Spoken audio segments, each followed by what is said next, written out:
अभिनेता गोविंदाची पत्नी सुनीता आहुजा तिच्या स्पष्ट वक्तेपणासाठी नेहमीच चर्चेत असते। विविध मुद्द्यांवर किंवा कौटुंबिक प्रकरणावर ती बेधडकपणे बोलताना दिसते। तर आता सुनीता पुन्हा एकदा तिच्या एका मुलाखतीमुळे चांगलीच चर्चेत आली आहे।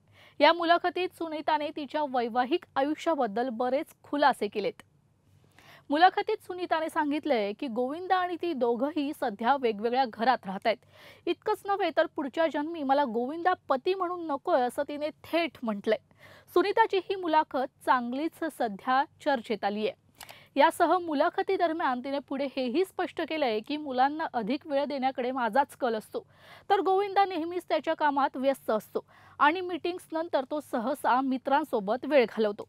एकमेकांचं लाईफस्टाईल आणि आवडीनिवडी यांच्यात खूप फरक असल्याने वेळेनुसार आमच्यात भावनिक दुरावा निर्माण होत गेला।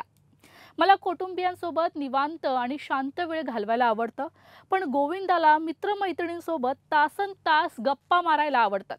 आम्ही एकमेकांसोबत फारसा रोमॅन्टिक वेळही घालवला नाही। मला त्याच्यासोबत छोट्या छोट्या गोष्टींचा अनुभव घ्यायचा असतो। उदाहरण द्यायचं झालं तर एकमेकांसोबत स्ट्रीट फूडचा आनंद घेणं किंवा पुरेसा वेळ घालवणं यासारख्या गोष्टी आवडतात। पण गोविंदाचं काम पाहता आम्हाला असा निवांत क्षण मिळालेलाच नाही। म्हणूनच मला माझ्या पुढच्या जन्मी गोविंदा पती म्हणून नकोय असं सुनीता म्हणाल्या। याच मुलाखतीत सुनीता पुढे म्हणाल्या की मला आधी आमच्या नात्यात खूप सुरक्षित वाटायचं, पण आता तितकं सुरक्षित वाटत नाही। वयाची 60 ओलांडली की लोकांचं डोकं फिरतं। गोविंदाचं वय 60च्या वर आहे आणि तो कधी काय करेल हे सांगू शकत नाही।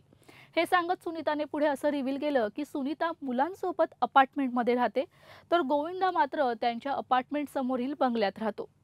हा व्हिडिओ तुम्हाला आवडला असेल तर कमेंट करून नक्की सांगा। यासाठी लोकशाही फ्रेंडलीला लाईक, शेअर आणि सबस्क्राईब करा।